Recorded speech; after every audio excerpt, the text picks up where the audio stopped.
আমন্ত্রণ বিরতিহীন সংবাদ দুপুরে আপনাদের সঙ্গে আছি আমি সুমনা সিমি। শুরুতেই জানাচ্ছি শিরোনামগুলো। পশ্চিমবঙ্গে বিধানসভা নির্বাচনে আবারও নিরঙ্কুশ জয়ের পথে তৃণমূল কংগ্রেস, নন্দীগ্রামে পিছিয়ে মুখ্যমন্ত্রী মমতা।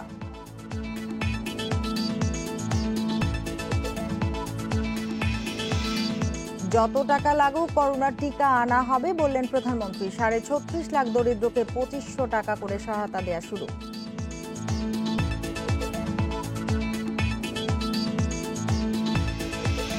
বাস চালু ও 10 টাকায় চাল দেয়া সহ 3 দফা দাবিতে পরিবহন শ্রমিকদের বিক্ষোভ, না হলে আবারও কর্মসূচির হুঁশিয়ারি।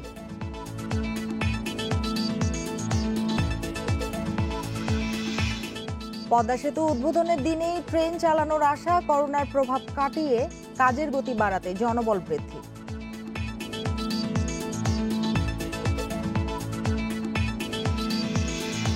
রাজধানীর বাজারে চরম উপেক্ষিত স্বাস্থ্যবিধি, বাড়ছে করোনা সংক্রমণের ঝুঁকি, তৎপরতা নেই প্রশাসনের।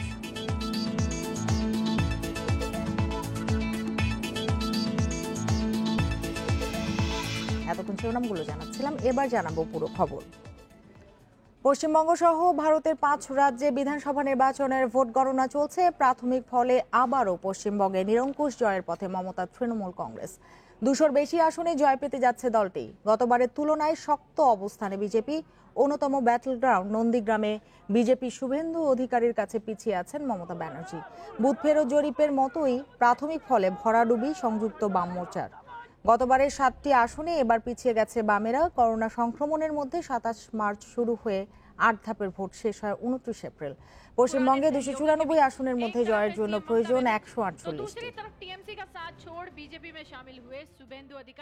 ममता बनर्जी ने सुवेंदु को चुनौती देने के लिए अपनी भवानीपुर सीट छोड़कर नंदीग्राम को चुना, लेकिन आज बंगाल में भले ही जो जीते जो हारे, लेकिन नंदीग्राम की जीत। পশ্চিমবঙ্গের নির্বাচন নিয়ে আরো জানাতে আমাদের সঙ্গে যোগ দিয়েছেন সহকর্মী জয়দীপ সরকার। জয়দীপ, নির্বাচনে যে হাড্ডাহাড্ডির লড়াইয়ের আভাস পাওয়া যাচ্ছিল, শোনা যাচ্ছিল, সেটি কিন্তু দেখা গেল না। সবশেষ ফলাফলে তৃণমূল কংগ্রেস নিরঙ্কুশ জয়ের পথে কিনা?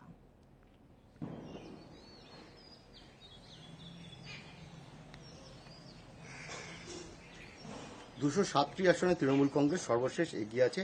81টিতে এগিয়ে বিজেপি, 2টিতে এগিয়ে বামপন্থীরা। এখন পর্যন্ত এটাই ট্রেন্ড এবং আশা করা যাচ্ছে এই ট্রেন্ডটাই শেষ অবধি থাকবে। তবে নতুন করে হেরফের হলে আইএসএফ সংগঠন যেটি, তারা 2টি আসন পেতে পারে, তাদের একটি ট্রেন্ড দেখা যাচ্ছে। এর বাইরে খুব একটা হেরফের হবে না, অর্থাৎ সরকার গঠনের ক্ষেত্রে কোনো বিরূপ প্রতিক্রিয়া পড়বে না। তৃণমূল কংগ্রেস নিরঙ্কুশভাবে সংখ্যাগরিষ্ঠতা পাবে, কিন্তু মুখ্যমন্ত্রী যেহেতু নিজে অনেকটাই এই মুহূর্তে পিছিয়ে আছেন এবং অনুমান করা যাচ্ছে, যেটা রাজনৈতিক মহলের বিশ্লেষণ, যে নন্দীগ্রাম থেকে মমতা বন্দ্যোপাধ্যায় জিততে পারবেন না। সেক্ষেত্রে বিকল্প হিসাবে খড়দা আসন আছে। খড়দা আসনের জয়ী যে তৃণমূল প্রার্থী, তিনি কিছুদিন আগে প্রয়াত হয়েছেন কোভিডে, সেই আসনটি শূন্য আছে। সেখানে সম্ভবত উপনির্বাচন হবে এবং সেখানেই হয়তো মুখ্যমন্ত্রী হিসাবে জয়ের জন্য মমতা ব্যানার্জি সেখানে প্রতিদ্বন্দ্বিতা করতে পারেন। এবং এখন পর্যন্ত এই প্রেক্ষাপট তৈরি আছে এবং এই মুহূর্তে গোটা রাজ্যে বিজেপি যে এতটাই কোণঠাসা হবে কেউ ভাবেনি। স্বাভাবিকভাবে বিশ্লেষকরা আলোচনা করছেন যে কোন কোন কারণে বিজেপি এতটা কোণঠাসা হলেন, অর্থাৎ যেখানে প্রধানমন্ত্রী নিজে এসে রাজ্যের অলিগলিতে সভা করে গেছেন এবং বিজেপি এবং তার সংঘের কর্মীরা গোটা রাজ্যের বিভিন্ন জায়গায় যে প্রচার চালিয়েছেন একটানাভাবে এবং ধর্মীয় ভোট করেছেন, মেরুকরণ করেছেন ভোটারদের মধ্যে, তা সত্ত্বেও সেখানে তাদের এটি তো গেল হচ্ছে দলের হিসাব। ব্যক্তি মমতা কি জিততে পারছেন? ফলাফল কি বলছে? কিন্তু কাঠগড়ায়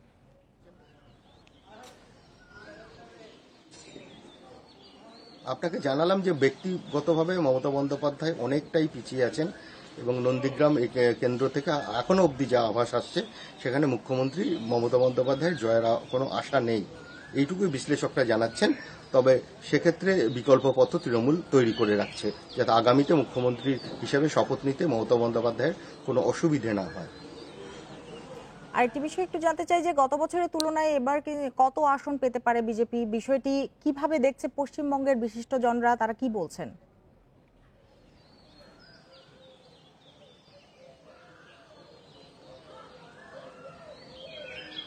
এই মুহূর্তে যেহেতু ভোট শেষ হয়নি, গণনা ঠিক মাঝপথে আমরা দাঁড়িয়ে আছি, সুতরাং এই মুহূর্তে কেউই এ বিষয়ে প্রতিক্রিয়া জানাচ্ছেন না। কারণ অনেক মানুষ সরাসরি সরকার বিরোধী প্রতিক্রিয়া জানিয়েছিলেন বিশিষ্টজনেরা। অনেকে বিজেপির পক্ষেও বলেছিলেন এবং শেষ পর্যন্ত ভোটের পর অনেকেই অনেকের সুর বদলান। সেক্ষেত্রে তারা কে কী কথা বলছেন সেটা লক্ষণীয়। তবে ইতিমধ্যে কয়েকজন প্রাজ্ঞজন কথা বলেছেন যে তারা আশঙ্কা করছিলেন যে এটা পশ্চিমবঙ্গে কখনোই কাম্য নয়। ধর্মের ভিত্তিতে যে ভোট, যেটা শুরু ডাক দিয়েছিল বিজেপি, তাতে অনেকেই কিন্তু ফাঁদে পা দিয়ে এইবারের ভোটে মেরুকরণের ভোটে ফাঁদে পা দিয়েছিলেন এবং তার একটা প্রবণতা ভোটের মধ্যে পরিষ্কার হয়ে গেছে, যেটা খুবই দুঃখজনক পশ্চিমবাংলার সংস্কৃতি এবং ঐতিহ্যের কাছে। জয়দীপ সরকার, আপনাকে অনেক ধন্যবাদ আমাদের সাথে যোগ দেবার জন্য। পশ্চিমবঙ্গের নির্বাচন নিয়ে জানাচ্ছিলেন সহকর্মী জয়দীপ সরকার। পশ্চিমবঙ্গের বিধানসভা নির্বাচন নিয়ে কথা বলতে আমাদের সঙ্গে যোগ দিয়েছেন দৈনিক ইত্তেফাকের ডিপ্লোম্যাটিক এডিটর মইনুল আলম।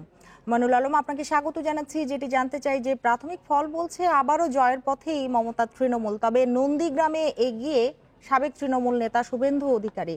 মমতার এই যে পিছিয়ে পড়া, এটির আসলে কারণ কি বলে আপনি মনে করছেন? ধন্যবাদ। আপনি ঠিকই বলেছেন যে প্রায় নিরঙ্কুশের জয়ের পথে তৃণমূল কংগ্রেস। টানা তৃতীয় দফা তৃণমূল বিধানসভা নিয়ন্ত্রণ পাচ্ছে, পশ্চিমবঙ্গের সরকার পরিচালনা করার সুযোগ পাচ্ছে।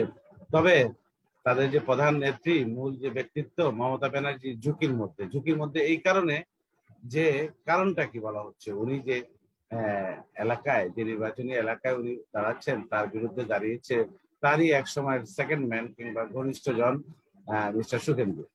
উনি যখন দাঁড়িয়েছেন একটা চ্যালেঞ্জ নিয়ে দাঁড়িয়েছেন এবং ওই আসনটা খুবই উত্তপ্ত আসন এবং এটা ভিআইপি আসন বলা যায়।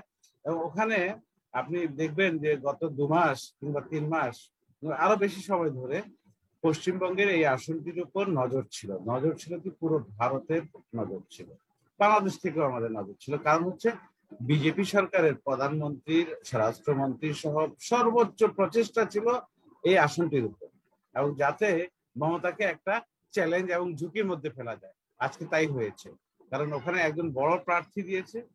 তাছাড়া ওখানে সব ধরনের প্রচেষ্টা, প্রভাব এবং জনসমর্থন আদায়ের জন্য যা যা করণীয় সব ধরনের পদক্ষেপ নিয়েছে। সব ধরনের পারসুয়েশন ছিল বিজেপি সরকারের পক্ষ থেকে কিংবা দিল্লির পক্ষ থেকে, বিজেপি দলটির পক্ষ থেকে, যার ফলে মমতাকে একটু চ্যালেঞ্জের মুখে ফেলে দেওয়া এবং সব ধরনের মমতাকে এই নিজের আসনে ব্যস্ত রাখা, যাতে পুরো পশ্চিমবঙ্গে একটা পরিবর্তন করা যায়। কিন্তু দুঃখিত, বিজেপি সে কাঙ্ক্ষিত ফল পাচ্ছে না। আজ দিনের শেষে সব স্পষ্ট হবে। তৃণমূল কংগ্রেসের তৃতীয় দফার মতো টানা তৃতীয়বার ক্ষমতায় আসছে। আমার ধারণা যে 17টি কি 18টি রাউন্ডের যে ভোট হবে, ভোট গণনা চলবে, গণনার ফলাফল আসবে, তখন হয়তো মমতার বিজয় কিংবা পরাজয়টা নিশ্চিত হবে। কারণ হচ্ছে যে মমতা দ্বিতীয় দফায় 5000 ভোটে পিছিয়ে ছিলেন, তৃতীয় দফায় 8000 ভোটে পিছিয়ে ছিলেন, চতুর্থ পঞ্চম দফায় 7000 ভোটে পিছিয়ে ছিলেন। মার্জিনটা কমে আসছে বলে প্রতীয়মান হচ্ছে।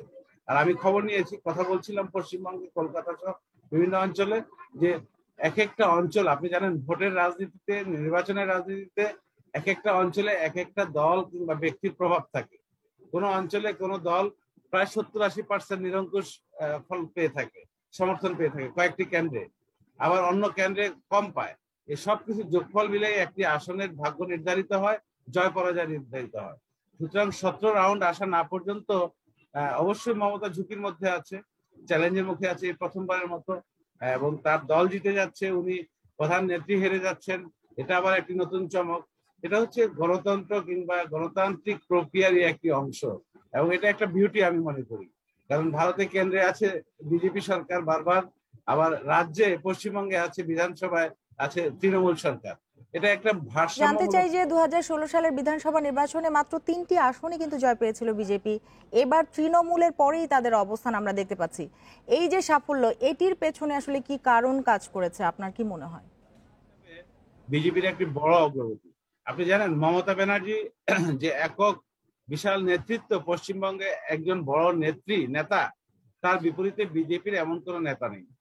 একজন বড় নেতা থাকলে হয়তো যে কোনো বড় ধরনের অর্জন সম্ভব, এবং যাকে কেন্দ্র করে পুরো ভোট, পুরো নির্বাচন, পুরো রাজনীতি পরিচালিত হবে। মমতাকে সেটাই আমরা পেয়েছি, মমতা পেয়েছেন, এটা দেখেছি। আর বিজেপি ভালো অর্জন করেছে, কারণ বিজেপি ওখানে যে প্রতিশ্রুতি দিয়েছে সরকারে আছে। সম্ভবত নরেন্দ্র মোদী 22 কি 24 বার পশ্চিমবঙ্গ সফর করেছেন এই নির্বাচন উপলক্ষে। বুঝতে হবে তার দল ও সরকার ব্যাপক প্রচেষ্টা নিয়েছে। মহামারী করোনা, ভয়াবহ করোনাকে গুরুত্ব না দিয়ে কিংবা করোনার মধ্যে এমন একটি বড় ভোট, 8 দফার ভোট করা, এটা বড় সিদ্ধান্তের ব্যাপার, চ্যালেঞ্জের ব্যাপার। কারণ হচ্ছে বিজেপির কেন্দ্রীয় বিজেপিতে একটা আলোচনা কিংবা প্রত্যাশা ছিল এবার হয়তো কিছু প্রাপ্তিযোগ হবে এবং মমতাকে কুপঘাত করা যাবে।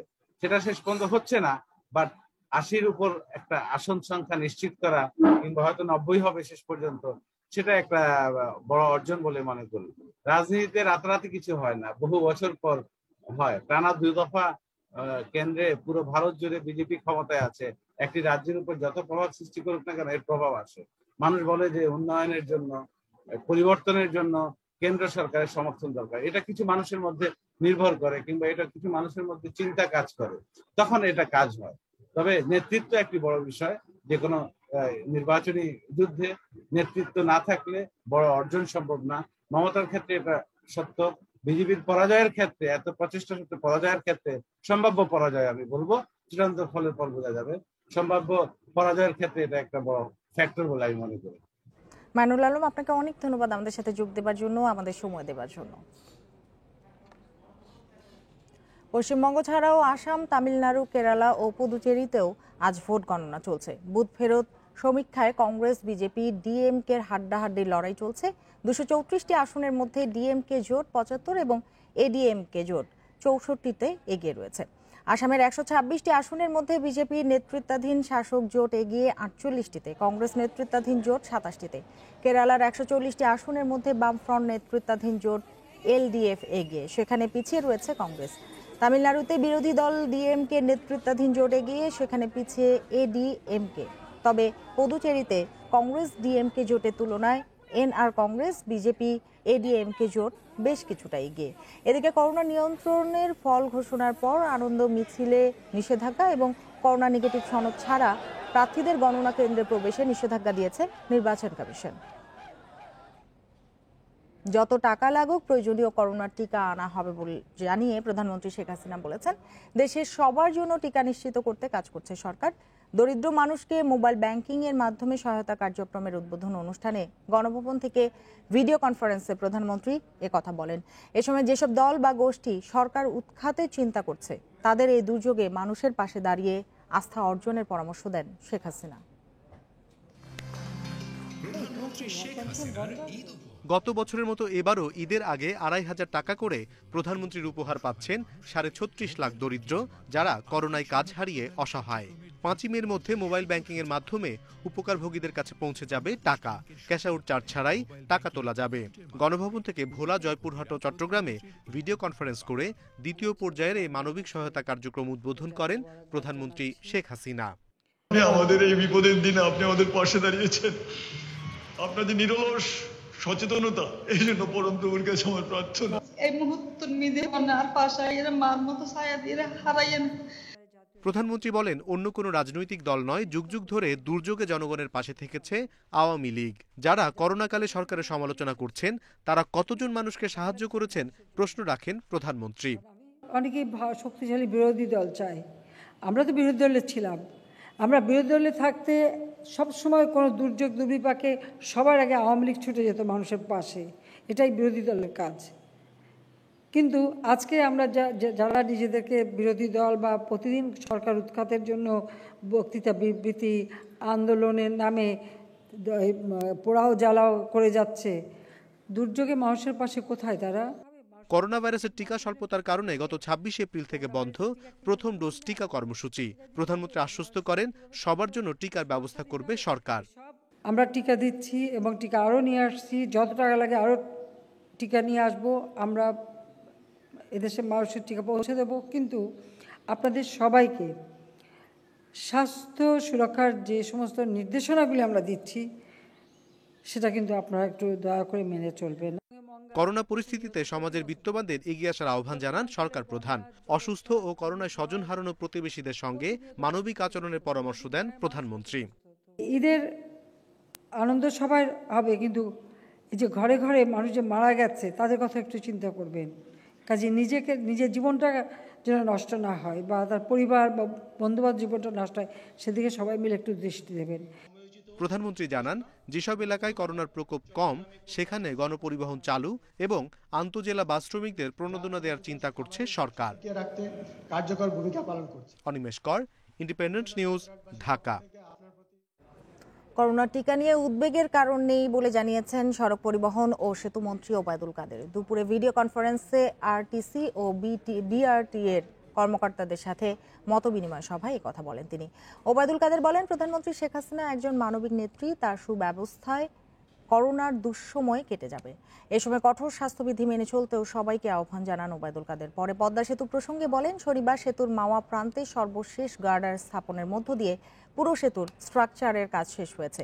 এ পর্যন্ত মূল সেতু নির্মাণ কাজের অগ্রগতি হয়েছে 93.25% আর প্রকল্পের সার্বিক অগ্রগতি শতকরা 85.5%। 2022 সালে জুন মাসে পদ্মা সেতু চালু হবে বলেও আশা প্রকাশ করেন সেতুমন্ত্রী ওবায়দুল কাদের।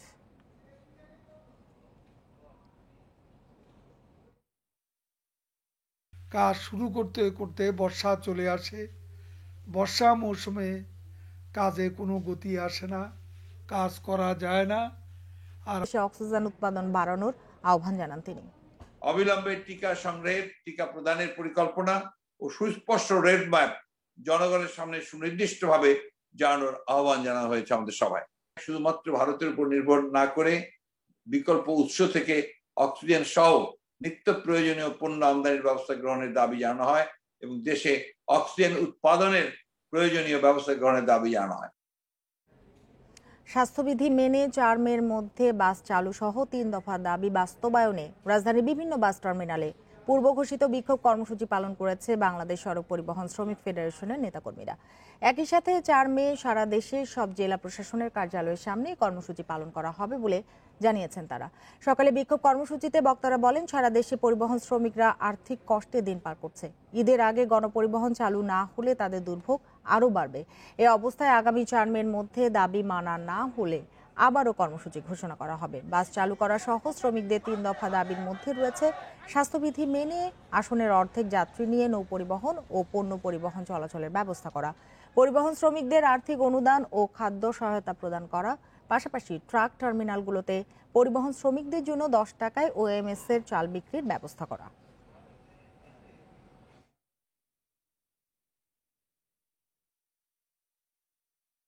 আজকেও যদি মাননীয় মন্ত্রী, আমাদের যোগাযোগ মন্ত্রী, মাননীয় প্রধানমন্ত্রী যদি আজকেও বলে যে 6 তারিখ থেকে লকডাউন প্রত্যাহার, তখন আমরা আশ্বস্ত করে আমরা বুঝাইতে পারি শ্রমিকরা আমরা বুঝাবো কিভাবে? ওরা তো আমাকে পেটে হাত বেঁধে ধরা রয়েছে। আমরা বহুত যার যার সাইডে থেকে আমরা বইলা থামাই রেখেছি, তার তো রাস্তায় যেতে চায়। লকডাউনে রাজধানীর সড়কে গণপরিবহন ছাড়া চলছে সব ধরনের পরিবহন। সকাল থেকে রাজধানীর বিভিন্ন সড়কে রয়েছে গাড়ির চাপ। বিভিন্ন অজুহাতে রাস্তায় যারা বের হয়েছেন বেশিরভাগই মানছেন না স্বাস্থ্যবিধি। আরো জানাতে বিজয় সরণি থেকে যোগ দিয়েছেন সহকর্মী খালেদ রায়হান। খালেদ, গণপরিবহন ছাড়া তো সব ধরনের যানবাহনই চলছে রাজধানীতে, রাস্তায় গাড়ির চাপ এই মুহূর্তে আপনি কেমন দেখছেন? দেখুন, আমি রয়েছি রাজধানীর বিজয় সরণি এলাকাতে। এই এলাকাটিতে সাধারণত অন্যান্য সময় যানজট লেগে থাকে, তবে লকডাউনের প্রথম কয়দিন আমরা দেখেছিলাম যে তেমন গাড়ির চাপ নেই, কিন্তু এরপর থেকে কিন্তু চাপ বেড়ে গেছে। আমি যদি এখানকার চিত্র একটু দেখাই, নিশ্চয়ই দেখতে হবে যেখানে যে 4টি রাস্তা রয়েছে, প্রায় প্রত্যেকটি রাস্তাতেই দীর্ঘ সময় ধরে গাড়ি অপেক্ষা করে থাকতে হয়। এখন যেই গাড়িগুলো আসছে সেগুলো প্রায় 6 থেকে 7 মিনিট এই সিগন্যালটি ছিল এবং তারপরে কিন্তু সিগন্যালটি ছাড়া হয়েছে। এখন কিন্তু গাড়িগুলো এখনও যাচ্ছে, তার মানে দীর্ঘ একটি লাইন, দীর্ঘ গাড়ির সারি এখানে কিন্তু রয়েছে। গণপরিবহন ছাড়া বলা যায় প্রায় সব ধরনের বাহনই কিন্তু বের হচ্ছে। সেই ক্ষেত্রে কিন্তু গণপরিবহন থাকলে যারা গণপরিবহনে চড়তেন, যেহেতু গণপরিবহন বন্ধ, কিন্তু বেসরকারি প্রতিষ্ঠান থেকে শুরু করে শপিং মল খোলা, তো তাদেরকে কিন্তু সেই জায়গাটিতে যেতেই হচ্ছে। তারা সেক্ষেত্রে কিন্তু স্বাস্থ্যবিধিকে উপেক্ষা করে একটি সিএনজিতে 3 থেকে 4 জন, একটি প্রাইভেট কারে 6 থেকে 7 জন করেও অনেক ক্ষেত্রে আমরা দেখেছি তারা কিন্তু যাচ্ছেন। অনেক সময় আমরা দেখেছি যে পুলিশের চেকপোস্টে সেখানে পুলিশ থামিয়ে জিজ্ঞাসাবাদ করছেন যে কোথায় যাচ্ছেন, তাদের কাছে কি মুভমেন্ট পাস রয়েছে কিনা, যারা বের হয়েছেন তারা স্বাস্থ্যবিধি মানছেন কিনা। তবে প্রত্যেকটি গাড়িকে, প্রত্যেকটি বাহনকে কিন্তু জিজ্ঞাসাবাদের আওতায় আনা সম্ভব সম্ভব না, কারণ আপনি দেখতে পাচ্ছেন যে গাড়ি চলছে, তারপরে প্রায় 2 থেকে 2.5 মিনিট ধরে একটি জায়গারই গাড়ি কিন্তু যাচ্ছে। তার মানে এখান থেকে যদি আপনার প্রত্যেকটি গাড়িকে জিজ্ঞাসা করা হয় বা থামানো হয়, সেক্ষেত্রে কিন্তু দীর্ঘ একটি যানজটের তৈরি হয়। এবং আজকে এই বিজয় শহরে যারা ট্রাফিকের দায়িত্বে ছিলেন তাদের সঙ্গে আমরা কথা বলেছিলাম, তারা যে বিষয়টা জানিয়েছেন প্রায় সকাল থেকে, একেবারে সকাল 7টা সাড়ে 7টার পর থেকে কিন্তু এই সড়কটিতে এইরকম যানজট লেগেই আছে এবং এই রকম গাড়ির চাপ সকাল থেকে ছিল। সেই ক্ষেত্রে স্বাস্থ্যবিধি উপেক্ষার কিন্তু একটি আসলে সুযোগ রয়েছে। তার কারণ হচ্ছে যেহেতু সবকিছু খোলা রয়েছে, সামনে ঈদ রয়েছে, মানুষ কেনাকাটা করতে যাচ্ছেন, তারা কিন্তু বাসা থেকে। বিষয় একটু জানতে চাই যে 4 মের মধ্যে বাস চালু করতে বিক্ষোভ কর্মসূচি পালন করেছেন পরিবহন শ্রমিক ফেডারেশনের নেতাকর্মীরা, সে বিষয়ে একটু জানতে চাই। তারা 3 দফা দাবিও জানিয়েছেন। দেখুন, 14 তারিখ থেকে যখন কঠোর লকডাউনে যাওয়া হলো, তারপরেই কিন্তু বাস গণপরিবহন বন্ধ ছিল এবং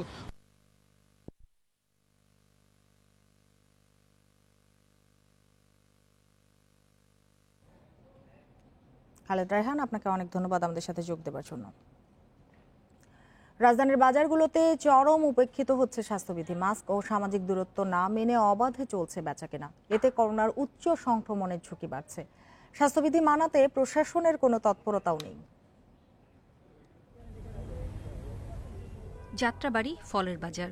রমজান মাসে ফলের চাহিদা বেশি, তাই বাজারে ভিড়ও বেশি। করোনা মহামারীতে ন্যূনতম স্বাস্থ্যবিধি মানছে না ক্রেতা বিক্রেতা। কথা বলতে অনেক সময় হয়তো যারা একটু সচেতন নিজেরাই মানে, আর যারা সচেতন না তার বুঝে নেই। কারওয়ান বাজার, হাতিরপুল, মালিবাগ, মোহাম্মদপুর কৃষি মার্কেট সহ রাজধানীর প্রতিটি কাঁচা বাজারে একই চিত্র। গাদাগাদি করে চলছে বেচাকেনা। সংকীর্ণ দোকান বা বাজারে শারীরিক দূরত্ব বজায় রাখা কঠিন বলছেন অনেকে। স্বাস্থ্যবিধি ভাই তেমন তো কেউ মানতেছে না, সবাই পরস্পর একসাথে চলাফেরা করতেছে, সবাই তো মাইনে চলতেছে না। মাস্ক পরি আর কি, কাজের জন্য হয়তো একটু খুলে রাখি, আবার কাজ শেষ হইলে আবার মনে পরি, মানে দম ছাড়তে একটু কষ্ট হয়, সেজন্য আর কি। সবাই স্বাস্থ্যবিধি মনে হয় মানতেছে না ঠিক মতো, এটা যার যার সচেতনতার অভাব। লকডাউনে বাজারে স্বাস্থ্যবিধি চরম উপেক্ষিত হলেও প্রশাসনের নেই কোনো তৎপরতা। বাজার কমিটিও কোনো দায় নিচ্ছে না। বিশেষজ্ঞরা বলছেন, বাজারে স্বাস্থ্যবিধি না মানায় করোনা সংক্রমণের ঝুঁকি বাড়ছে বহুগুণ। নূরে জান্নাত, ইন্ডিপেন্ডেন্ট নিউজ। ঈদ সামনে রেখে রাজধানীর মার্কেট ও শপিং মলগুলোয় ভিড় বেড়েছে। তবে ভিড় বাড়লেও ক্রেতা বিক্রেতারা মানছেন না মুখে মাস্ক পরা সহ অন্যান্য স্বাস্থ্যবিধি। আরও জানাতে টিকাটুলির রাজধানীর সুপার মার্কেট থেকে যোগ দিয়েছেন সহকর্মী ইজাজুর রহমান। ইজাজ, মার্কেট ও শপিং মলগুলোতে আজকে ভিড় কেমন? স্বাস্থ্যবিধি মানা কতটা সম্ভব হচ্ছে সেখানে?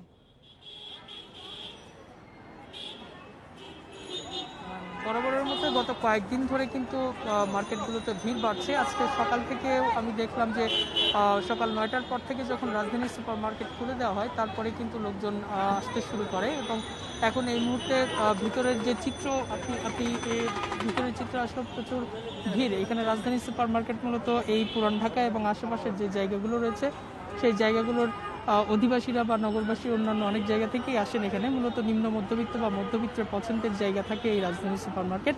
সেই হিসেবে এখানে এমনিতেই ভিড় থাকে, তার উপর যেহেতু ঈদ সামনে, সুতরাং ঈদের আগে যথেষ্ট ভিড় রয়েছে। এটি মার্কেটের ঠিক ঢোকার প্রবেশ মুখ, দেখতে পাচ্ছেন কেনাকাটা করে অনেকেই বের হচ্ছেন, আবার অনেকেই ভিতরে প্রবেশ করছেন। প্রবেশ মুখের ভিতরে যদি আমরা যাই তবে দেখতে পাবো যে সেখানেও যথেষ্ট ভিড়। প্রতিটি বিশেষ করে বাচ্চাদের পোশাকের দোকানগুলোতে ভিড়, এছাড়া বড়দের মধ্যে নারীদের যে পোশাক রয়েছে, এছাড়া অলংকারের যে দোকানগুলো রয়েছে সেখানেও যথেষ্ট ভিড় আমরা লক্ষ্য করছি। এবং শাড়ি থেকে শুরু করে এই মার্কেটের যতগুলো দোকান রয়েছে প্রতিটি জায়গাতেই খুব বেশি ভিড় রয়েছে। তবে ভিড়ের সবচেয়ে বড় যে বিষয়, এখন যেহেতু প্রতিদিনে এখনো প্রায় 60 জনের উপরে করোনাতে মারা যাচ্ছে এবং সরকারের পক্ষ থেকে বা বিশেষজ্ঞরা বারবার করে জোর দিচ্ছেন স্বাস্থ্যবিধি অনুসরণ করতে হবে, কিন্তু সেটি আসলে আদতে রাজধানীবাসীর মধ্যে খুব বেশি প্রভাব ফেলছে বলে আমরা দেখতে পাচ্ছি না।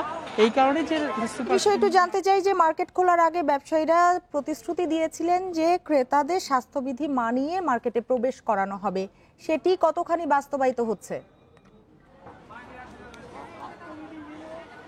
সেটির আদতে আমরা কোনো প্রতিফলন দেখতে পাচ্ছি না। আমি কিছুক্ষণ আগেও এখানে এই রাজধানী সুপারমার্কেটের মালিক সমিতির সঙ্গে দেখা হয়েছিল, যদিও তারা ক্যামেরার সামনে কথা বলতে রাজি নন। তাদের কাছ থেকে বা এখানকার ব্যবসায়ীদের কাছ থেকে যে দৃষ্টিভঙ্গি পেয়েছি সেটি হচ্ছে এই মুহূর্তে যদি স্বাস্থ্যবিধি মানাতে হয়, যেহেতু এটি রাজধানী সুপারমার্কেট খুব সংকীর্ণ একটি পরিসর এবং এক দোকানের সঙ্গে অন্য দোকানের দূরত্ব খুবই কম, যে দোকানের ধারণ ক্ষমতা বা স্বাস্থ্যবিধি অনুসরণ করতে গেলে হয়তো 5 জন থাকতে পারেন, সেখানে কমপক্ষে 20 থেকে 25 জন রয়েছে। তো এই অবস্থায় স্বাস্থ্যবিধি মানাতে গেলে উল্টো ব্যবসায়ীরা ক্ষতির সম্মুখীন হবে, এরকম টেন্ডেন্সি তাদের মাঝে রয়েছে। সুতরাং মালিক সমিতির পক্ষ থেকে আসলে খুব বেশি জোর তৎপরতা নেই। আবার প্রশাসনের পক্ষ থেকে ভ্রাম্যমাণ আদালত পরিচালনার যে বিষয়গুলো আমরা দেখেছিলাম ইতিপূর্বে, সেগুলো এখন বন্ধ রয়েছে। আমি যতগুলো মার্কেট ঘুরেছি কোথাও আসলে প্রশাসনের কোনো তৎপরতা লক্ষ্য করিনি। সুতরাং যে পরিস্থিতি চলছে তাতে আসলে খুব সহজেই বোঝা যায় যে এই মার্কেটগুলো আসলে করোনার উচ্চ সংক্রমণের ঝুঁকিতে রয়েছে। একজনও যদি আক্রান্ত থাকে তবে তিনি কতজনের মধ্যে এই করোনা ভাইরাসটি ছড়িয়ে দেবেন সেটি আসলে প্রশ্ন সাপেক্ষ ব্যাপার, যেহেতু এখানে কেউ স্বাস্থ্যবিধি অনুসরণ করছেন না। ইজাজ, আপনাকে অনেক ধন্যবাদ আমাদের সাথে যোগ দেওয়ার জন্য। ব্যবসায়ীদের পাশাপাশি আসলে সাধারণ মানুষকেও সচেতন হতে হবে, কারণ সচেতনতার আসলে বিকল্প নেই করোনা সংক্রমণ ঠেকাতে। ঈদ মার্কেটের পরিস্থিতি আরো জানাতে চট্টগ্রাম ও খুলনা থেকে এবার যোগ দিয়েছেন সহকর্মীরা। শুরুতেই চলে যেতে চাই চট্টগ্রামে, সেখান থেকে যোগ দিয়েছেন আমাদের সহকর্মী অনুপম শীল। অনুপম, গত দুদিন আমরা যেমনটি দেখেছিলাম যে ক্রেতার সমাগম বেশ কম মার্কেটে, আজকে কেমন দেখছেন? চট্টগ্রামের পরিস্থিতি আসলে ঢাকার চেয়ে একটু আলাদা। অর্থাৎ ঢাকায় আমরা যেমন শুনছিলাম যে প্রচুর মানুষের ভিড়, কিন্তু চট্টগ্রামে গত কয়েকদিন ধরে আমরা শুরু থেকে আমরা দেখছি যে এখনও এই মার্কেট বা বিভিন্ন বিপণী বিতান কেন্দ্রিক যে ক্রেতাদের ভিড় সেটি যথেষ্ট কমই আছে। অর্থাৎ এখনও আমি এখন আছি মূলত আমিন সেন্টারে, নগরীর একটি বলা যায় যে বেশ বহুল প্রচলিত বা এখানে অনেক মানুষ এই ঈদের সময়টিতে এসে তাদের কেনাকাটা করে, কিন্তু এখানে এখন খুবই হাতে গোনা কিছু মানুষ তাদের কেনাকাটা করার জন্য হাজির হয়েছেন। যদিও বেলা গড়ানোর সাথে সাথে বিক্রেতারা যেটি আমাদেরকে জানিয়েছেন আরও কিছু মানুষ সমাগম হয়, তবে তারা ঈদকে ঘিরে যে ধরনের বেচা বিক্রি বা অন্যান্য সময়গুলোতে বা স্বাভাবিক সময়ে সেটি করে তার তুলনায় এটি একেবারেই নগণ্য বলে তারা আমাদেরকে জানিয়েছেন। এক্ষেত্রে আমরা চট্টগ্রামে আজকে সকাল থেকে অন্তত 3টি মার্কেটে ঘুরে দেখেছি এবং সেখানে যারা বিক্রেতারা আছেন তারা যে বিষয়টি বলছেন যে এই মুহূর্তে যে সময়টি নির্ধারণ করা হয়েছে সেটি ক্রেতাদের জন্য খুব বেশি সুবিধাজনক সময় নয়, কারণ সাধারণত রমজানের সময় যে ক্রেতারা হাজির হন তারা বেশিরভাগ ক্ষেত্রেই ইফতার শেষ করে আস্তে ধীরেই বাসা থেকে বের হন, কিন্তু এখন যেহেতু 8টার মধ্যে এই সমস্ত দোকানপাট বন্ধ করে দেওয়ার একটি বাধ্যবাধকতা আছে, সেক্ষেত্রে বেশিরভাগ ক্রেতাই বেরোচ্ছেন না বা কেনাকাটা করছেন না এবং এর ফলে তারা একটি বেশ বড় ধরনের ক্ষতির মুখোমুখি পড়তে পারেন, যেটি গত বছরও তারা আসলে যে ক্ষতির মধ্যে ছিলেন সেই আশঙ্কার মধ্যে এখনও চট্টগ্রামের ব্যবসায়ীরা আছেন। এবং সেই প্রেক্ষাপটে আমরা যেটি ধারণা করছি যে হয়তো 4 তারিখের পরে যে লকডাউন তুলে নেওয়ার একটি কথা বিভিন্ন জায়গা থেকে শোনা যাচ্ছে, সেটি হলে হয়তো কিছু ক্রেতা এই সমস্ত মার্কেটগুলোতে ভিড় করতে পারেন। যদিও চট্টগ্রামের যে পাইকারি বাজার অর্থাৎ কাপড়ের যে পাইকারি বাজারগুলো রয়েছে, ফেরি বাজার বা বক্সিবেট, এই সমস্ত এলাকা থেকে যে বিক্রি করা সেটি মূলত রমজানের আগেই তাদের বিক্রি শেষ হয়ে যায়, সেইখানকার ব্যবসায়ীরা কিন্তু একটি বড় ধরনের ক্ষতির মুখে ইতিমধ্যে পড়ে গেছে। অনুপম, আপনি আমাদের সাথে থাকুন। এবারে খুলনা শপিং মলের পরিস্থিতি জানাতে যোগ দিয়েছেন সহকর্মী AHM শামীমুজ্জামান। শামীম, স্বাস্থ্যবিধি মানাতে শপিং মলগুলোর পক্ষ থেকে কোনো ধরনের ব্যবস্থা নেওয়া হয়েছে কিনা?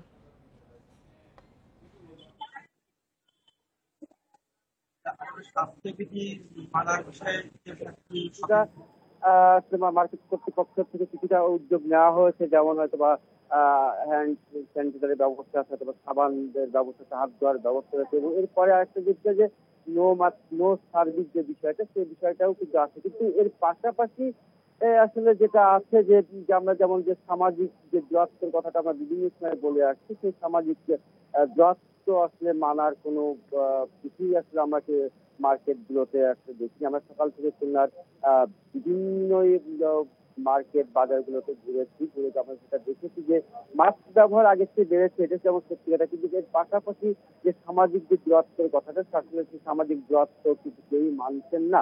এই বিষয়ে আমরা আসলে কথা বলেছিলাম ক্রেতাদের সাথে, আমরা আসলে কথা বলেছিলাম বিক্রেতাদের সাথে, কিন্তু ক্রেতা বিক্রেতারা আসলে উভয় পক্ষই যে কথাটা বলছেন, তারা কিন্তু সেই গতানুগতিক যে কথাটা বলছেন যে আমাদের স্বাস্থ্যবিধি মানতে হবে, সামাজিক দূরত্ব বজায় রাখতে হবে, এই জন্য আমাদের সচেতনতার প্রয়োজন। কিছু সচেতন যে আসলে কে হবে, ক্রেতারা হবে না বিক্রেতারা হবে, সেই বিষয়ে কিন্তু আসলে কেউ কোনো কথা বলতে পারে না। আরেকটা বিষয় যে গত কিছুদিন ধরে কিন্তু আমরা যে প্রশাসনের যে নজরদারি, অর্থাৎ স্বাস্থ্যবিধি মানতে যে প্রশাসনের যে নজরদারি আগে ছিল, সেই গত কয়েকদিন ধরেই কিন্তু সেই নজরদারি কিছুটা কম বলেই কিন্তু আসলে আমরা দেখছি। এ বিষয়ে আমরা কথা বলেছিলাম প্রশাসনের দায়িত্বশীল কর্মকর্তাদের সাথে। তারা যেটা বলছেন যে আসলে প্রশাসনের নজরদারি কম সেইটা বিষয় না, বিষয়টা হচ্ছে যেহেতু রমজান মাস,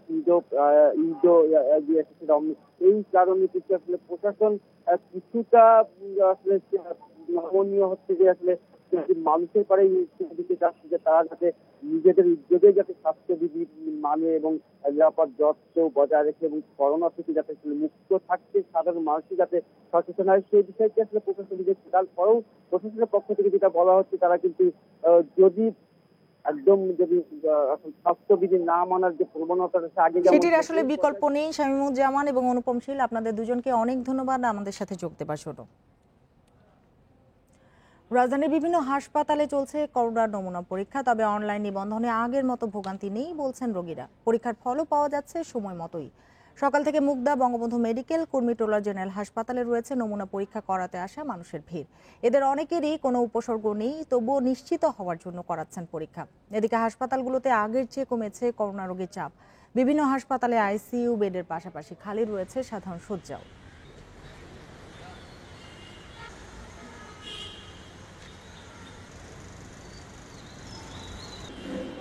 ঠান্ডা কাশি ভালো হয়ে গেছে, জ্বরও এখন নাই, মানে শরীর দুর্বল, এই জন্য টেস্ট করার জন্য আসছে।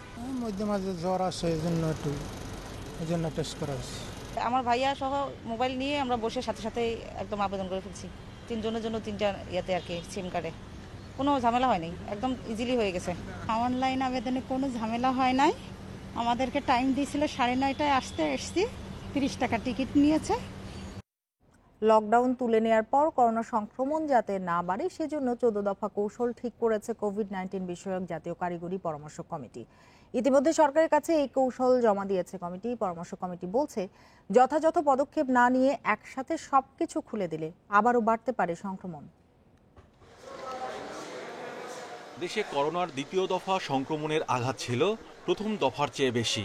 সংক্রমণের ঊর্ধ্বগতি ঠেকাতে সরকার 5 এপ্রিল থেকে লকডাউন বা বিধিনিষেধ জারি করে, যা চলবে আগামী 5 মে পর্যন্ত। সংক্রমণের তীব্রতা কমাতে লকডাউনকে কার্যকর মনে করলেও এটি দীর্ঘদিন চালিয়ে নেওয়া সম্ভব নয়, কারণ এতে মানুষের জীবন জীবিকা মারাত্মকভাবে ক্ষতিগ্রস্ত হয় বলে মনে করছেন জাতীয় কারিগরি পরামর্শ কমিটি। এদিকে লকডাউন থেকে বেরিয়ে আসতে একটি কৌশল ঠিক করেছে এই কমিটি। কৌশলগুলো হলো, অবশ্যই মাস্ক পরতে হবে, অন্যথায় শাস্তিমূলক ব্যবস্থা, অফিসে রাখতে হবে অর্ধেক জনবল, গণপরিবহনে যাত্রী বহন করতে হবে 50 ভাগ। এই নিয়ম চালু থাকবে দীর্ঘ সময়। জনসমাবেশ নিয়ন্ত্রণের পাশাপাশি রাজনৈতিক সভা সমাবেশ বন্ধ রাখতে হবে। চাপ কমাতে দোকান মার্কেট দিনের লম্বা সময় খোলা রাখার পরামর্শ। জীবিকার প্রয়োজনে লকডাউনটা দীর্ঘদিন ধরে কোন একটা দেশের জন্য মঙ্গলজনক নয়। বিভিন্ন সেক্টর ওয়াইজ যারা সেক্টরকে নিয়ন্ত্রণ করে, অর্থাৎ যদি এটা হয় গণপরিবহন, এটা যদি হয় দোকান মালিক সমিতি, তাহলে প্রত্যেকটা সেক্টর যেন এই মনিটরিংটা জোরদার করে, কারণ মনিটরিংটাই কিন্তু আসল জিনিস। যতদিন পর্যন্ত পরিস্থিতির উন্নতি না হয় ততদিন পর্যন্ত শিক্ষা প্রতিষ্ঠান বন্ধ রাখার পরামর্শ দিয়েছেন এই কমিটি।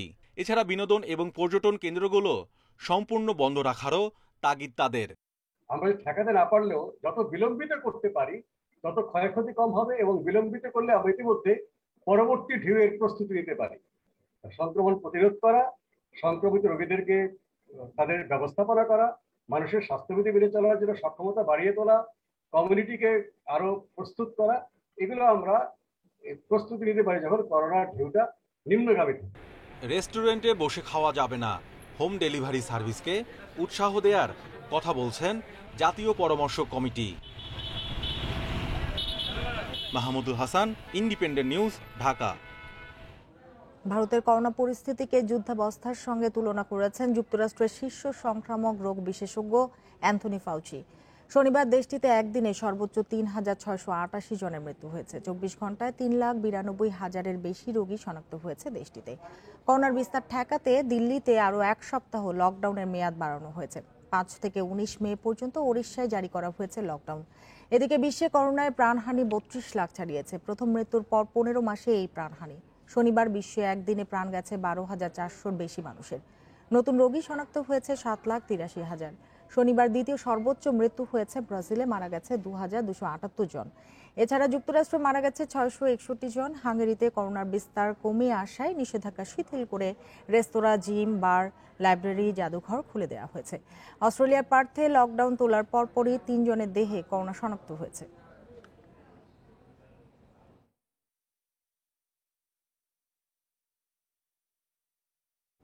দেখছেন বিরতিহীন সংবাদ দুপুর, এরপর আরো যা থাকছে।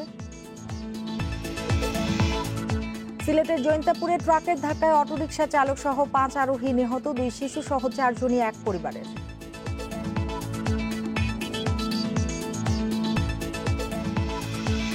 ক্যান্ডি টেস্টে শ্রীলঙ্কার বিপক্ষে ৪৩৭ রানের টার্গেটে ব্যাট করছে বাংলাদেশ। ৫ উইকেট শিকার তাইজুলের।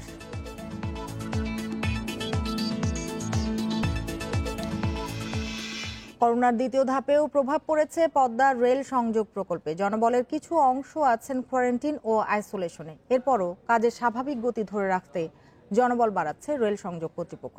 এদিকে মাওয়া ভাঙা অংশে কাজের গতি দ্রুত হওয়ায় পদ্মা সেতু উদ্বোধনের দিনেই এ অংশে ট্রেন চালানোর আশা প্রকৌশলীদের। প্রতিদিন শতাধিক শ্রমিকের কাজে মুখর কেরানীগঞ্জের Pangaon construction yard. Precast box girder নির্মাণে ব্যস্ত শ্রমিকরা। ইয়ার্ডে প্রতিদিন ২০টি বক্স গার্ডার সেগমেন্ট তৈরি করা হচ্ছে, যা পরে ভার্ডাক্টে স্থাপন করা হয়। ঢাকা মাওয়া অংশের জন্য মোট ৬,৩০৬টি বক্স গার্ডারের মধ্যে অর্ধেকের বেশি নির্মাণ হয়েছে। কেরানীগঞ্জের উড়াল রেল সড়কে এসব স্থাপন করায় ১৭ কিলোমিটারের মধ্যে দৃশ্যমান হয়েছে প্রায় ৪ কিলোমিটার। টোটাল 3টা ইরেকশন পার্টি কাজ করতেছে। 97 অলরেডি কমপ্লিট করে ফেলা দিয়েছি। আমাদের এই টার্গেটটা আছে নেক্সট ইয়ার জুনের মধ্যে ইরেকশনটা শেষ করে দাও। Around 4,700 ভায়াডাক্টের জন্য ৪,৭০০ সেগমেন্ট তৈরি হচ্ছে এই ইয়ার্ডে। এ পর্যন্ত আমরা ৩,৭০০-র উপর সেগমেন্ট তৈরি করেছি। করোনা মহামারীর মধ্যে এই ইয়ার্ডে ৫০০-র বেশি বাংলাদেশি শ্রমিক কাজ করছে। ঢাকা থেকে মাওয়া, মাওয়া থেকে ভাঙা এবং ভাঙা থেকে যশোর ৩ সেকশনে মোট ২১৫.২২ কিলোমিটার রেল লাইনের নির্মাণ চলছে এ প্রকল্পে। ঢাকা থেকে ভাঙা পর্যন্ত কাজের অগ্রগতি বাড়লেও ভাঙা থেকে যশোর অংশে কাজের অগ্রগতি মাত্র ২৫%। এর উপর করোনার দ্বিতীয় ঢেউয়ের প্রভাব পড়ছে প্রকল্পে। ২০২০ সালের মার্চে দেশে প্রথম করোনা সংক্রমণের পর থেকে প্রতিটি চলমান মেগা প্রকল্পের কাজের গতি কমে যায়। এবার করোনার দ্বিতীয় ঢেউয়েও এর ব্যতিক্রম নয়। পদ্মা রেল সংযোগ প্রকল্পে এবার কাজের গতি কমলেও একেবারে বন্ধ হয়ে যায়নি। প্রকৌশলীরা দাবি করছেন, প্রতিকূলতার মধ্যেও যে গতিতে কাজ চলছে তাতে তারা আশাবাদী ২০২৪ সালের মধ্যেই শেষ হবে পদ্মা রেল সংযোগ প্রকল্পের কাজ। সমগ্র দেশের মতো আমাদের প্রকল্পেও করোনার প্রভাব অবশ্যই আছে। আমাদের যে জনবল, তার ভিতরে কিছু অংশে কোয়ারেন্টাইন থাকে, কিছু অংশ দিয়ে আমরা কাজ চালিয়ে নিয়ে যাচ্ছি। অতিরিক্ত লোক টেম্পোরারি বেসিসেও আমরা সিএসসির পক্ষ থেকে নিয়োগ দিয়েছি। মাওয়া থেকে ভাঙ্গা সেকশন এর শুভ উদ্বোধন, পদ্মা সেতুর শুভ উদ্বোধন একই সাথে হবে। স্বাস্থ্যবিধি অনুসরণ করে ঠিকাদার প্রতিষ্ঠান চায়না রেলওয়ে গ্রুপ লিমিটেডের প্রায় ৮০০ কর্মী কাজ করছে। দেশীয় জনবল রয়েছে ৪,৯১২ জন। ঢাকা থেকে মাওয়া অংশ পর্যন্ত উড়াল অংশ বাদে বাকি অংশের কাজ এবছরের জুনের মধ্যে শেষ করতে চায় প্রকৌশলীরা। ৩৯,২৪৬ কোটি ৮০ লাখ টাকা ব্যয়ে নির্মিতব্য এই রেলপথ নারায়ণগঞ্জ, মুন্সিগঞ্জ, ফরিদপুর সহ ৯ জেলা হয়ে যশোর পৌঁছাবে। Ijazur Rahman, independent news, Dhaka. সিলেটের জৈন্তাপুরে জানাজায় অংশ নিতে যাওয়ার সময় ট্রাকের ধাক্কায় প্রাণ গেল সিএনজি অটোরিকশা চালক সহ ৫ জনের। নিহতদের মধ্যে ২ শিশু সহ ৪ জন একই পরিবারের। এ ঘটনায় আহত হয়েছেন আরও ২ জন। সকাল ৬:৩০টার দিকে সিলেট তামাবিল মহাসড়কে এ দুর্ঘটনাটি ঘটে। মৃত স্বজনকে শেষ বিদায় জানাতে পরিবার সহ সিলেটের জৈন্তাপুর উপজেলার দরবস্ত বাজার এলাকায় যাচ্ছিলেন সাদিয়া বেগম ও তার পরিবার, কিন্তু পথে চিরবিদায় নিলেন নিজেরাই। রোববার ভোরে পাঁচিবিল এলাকা থেকে জানাজায় যাওয়ার সময় সিলেট থেকে জাফলংগামী একটি ট্রাক তাদের অটোরিকশাকে ধাক্কা দেয়। এই নির্মম ঘটনায় 2 সন্তানসহ ঘটনাস্থলে প্রাণ হারায় সাদিয়া বেগম। দেবর জাকারিয়া ও তার স্ত্রী হাসিনা বেগম বেঁচে গেলেও মৃত্যু হয় ননদ হাবিবুন্নেসার। ট্রাক ড্রাইভার যারা আছে তারা বেপরোয়া গাড়ি চালায়।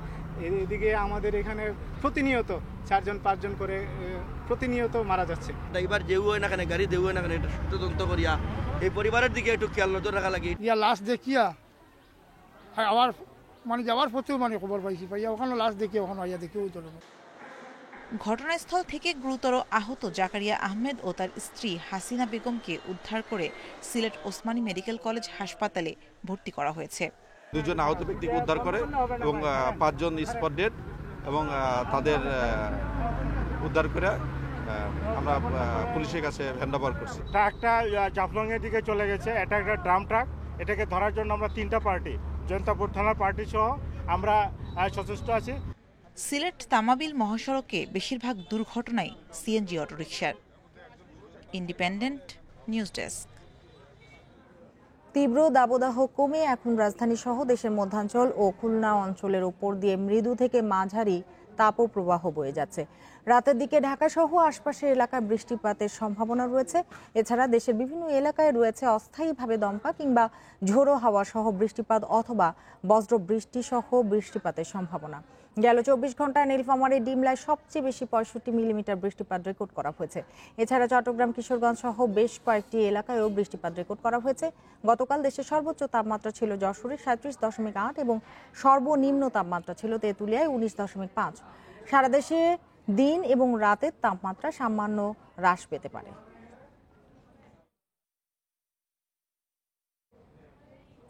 ভারতের চলমান করোনা পরিস্থিতির মধ্যেই দেশ ছেড়ে লন্ডনে গেলেন সেরাম ইনস্টিটিউটের প্রধান নির্বাহী কর্মকর্তা আদার পুনেওয়ালা।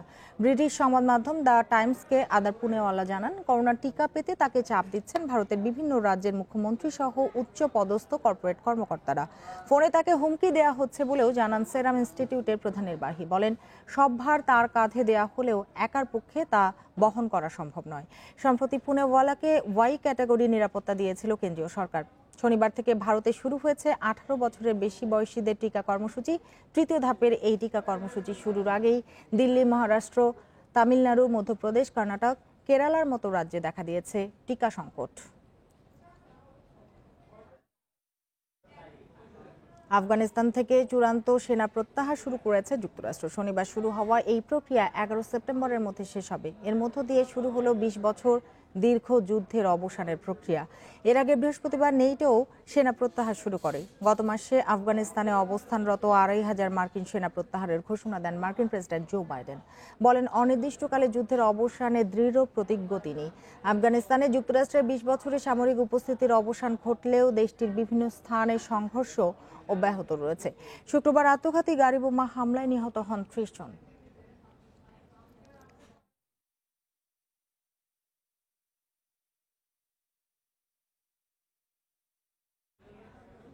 ক্যান্ডি টেস্টের চতুর্থ দিনে বাংলাদেশকে 437 রানের বিশাল টার্গেট দিয়েছে শ্রীলঙ্কা। স্বাগতিকরা তাদের দ্বিতীয় ইনিংস ঘোষণা করে 9 উইকেটে 194 রানে। জবাবে শেষ খবর পর্যন্ত বাংলাদেশের সংগ্রহ 1 উইকেটে 61 রান। 259 রানের লিড নিয়ে চতুর্থ দিন ব্যাট করতে নামে ম্যাথিউস ও করুণারত্নে। ইনফর্ম করুণার ব্যাট থেকে আসে সর্বোচ্চ 66 রান। বল হাতে সবচেয়ে সফল স্পিনার তাইজুল নেন 5টি উইকেট। একে একে ম্যাথিউস, নিশাঙ্কা, মেন্ডিস আর লাকমলকে ফেরান তিনি। প্রথম ইনিংসে 242 রানের লিডের সঙ্গে 194 যোগ করে ইনিংস ঘোষণা করে শ্রীলঙ্কা। আর বাংলাদেশের লক্ষ্য দাঁড়ায় 437 রান। জবাবে বাংলাদেশের শুরুটা ছিল আক্রমণাত্মক। ইনফর্ম তামিম 3 বাউন্ডারি আর 1 ছক্কায় 24 করে আউট হন।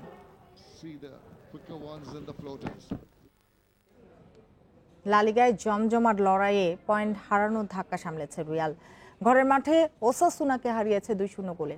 শীর্ষে থাকা আতলেতিকো মাদ্রিদ ও এলচের বিপক্ষে 1-0 গোলে জয় পেয়েছে। অন্যদিকে সেরিয়ায় বেনেভেস্তোকে হারিয়ে পয়েন্ট টেবিলে 2 নম্বরে উঠে এসেছে এসি মিলান।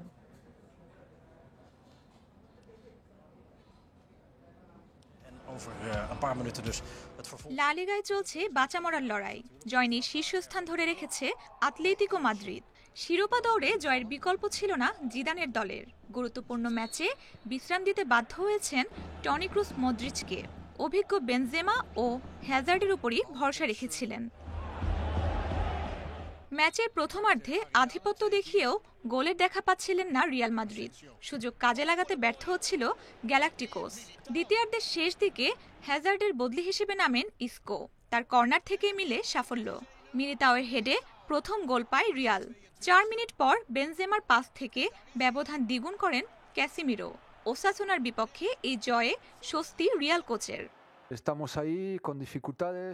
ফুটবলাররা তাদের সেরাটা দিয়ে খেলে 3 পয়েন্ট অর্জন করেছে।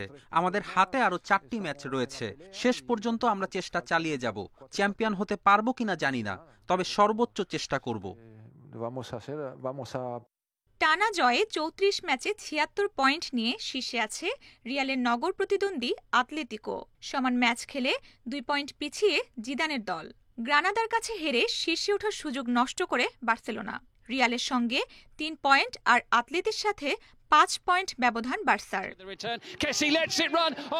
এদিকে সেরিয়ায় বেনোভেন্তোকে 2-0 গোলে হারিয়েছে এসি মিলান। এই জয়ে পয়েন্ট টেবিলের 2-এ উঠে এসেছে ইব্রাহিমোভিচের দল। অন্যদিকে জার্মান ডিএফবি পোকালের ফাইনালে উঠেছে বরুসিয়া ডর্টমুন্ড। সেমিতে জিওভানি রেইনার জোড়া গোলে হলস্টেইন কিলকে 5-0 গোলে হারায় ডাইবরসেন। Roksana Afroz, Independent News. আধুনিক বাংলার এক বিরল প্রতিভা সত্যজিৎ রায়। সাহিত্য আঁকাআঁকির পর বিশেষ করে চলচ্চিত্র পরিচালনায় তার নৈপুণ্য অসাধারণ। সেই উদার দৃষ্টিভঙ্গি বাংলা সিনেমার আকাশে যুক্ত করেছে এক নতুন নক্ষত্র। আজ তার জন্মশতবার্ষিকী।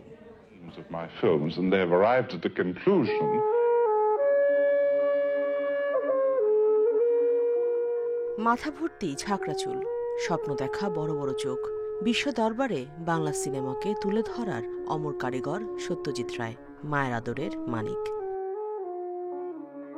তার পূর্বপুরুষের ভিটা বাংলাদেশের কিশোরগঞ্জে, কটিয়াদির মসুয়া গ্রামে।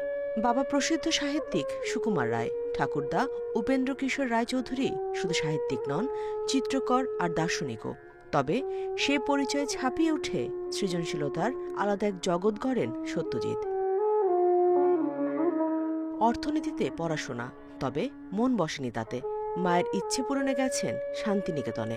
চিত্রকলার শিক্ষা শেষ না করলেও সেখানেই পান অমূল্য রত্নভাণ্ডারের খোঁজ। বিশ্বের সেরা সব ক্লাসিক চলচ্চিত্র দেখে বেড়ে ওঠা সত্যজিতের ঝোঁকও বাড়ে সিনেমায়। 10 বছর অ্যাডফার্মে কাজ করলেও ছবির নেশা যায়নি। ইটালীয় ছবি দ্য বাইসাইকেল থিপস যেন আগুনে ঘি ঢালে। মনস্থির করেন সাধারণকেই অসাধারণ করে ফুটিয়ে তুলবেন সেলুলয়েডের ফিতায়। সে অভিযাত্রার প্রথম মাইলফলক পথের পাঁচালী। তার 36 সিনেমায় আছে দৈনন্দিন জীবনের টানাপোড়েন, কৌতুক, রাজনীতি থেকে শুরু করে থ্রিলার। শুধু পরিচালনায় নয়, ক্যামেরা নির্দেশনা, আবহ সঙ্গীত, চিত্রনাট্যের কাজ এক হাতে সামলেছেন গুণী এই শিল্পী। তার সৃজনশীলতার পরিচয় আছে বিখ্যাত সেই খেরো খাতায়। চলচ্চিত্রে অবদানের জন্য অস্কার পান সত্যজিৎ। মৃত্যুর কদিন আগে ভারতরত্ন পেয়েছেন। মরণোত্তর আকিরা কুরোসাওয়া পুরস্কার। অক্সফোর্ড দিয়েছে ডক্টরেট ডিগ্রি। চার্লি চ্যাপলিনের পর এই সম্মান পাওয়া দ্বিতীয় চলচ্চিত্র ব্যক্তিত্ব তিনি। Nusrat Serin, Independent News. আর এই ছিল আজকের বিরতিহীন সংবাদ দুপুরে। ইন্ডিপেন্ডেন্ট টেলিভিশনের সব খবর আরো বিস্তারিত জানতে চোখ রাখুন ফেসবুক, ইউটিউব এবং টুইটারে। ধন্যবাদ সবাইকে এতক্ষণ সাথে থাকার জন্য।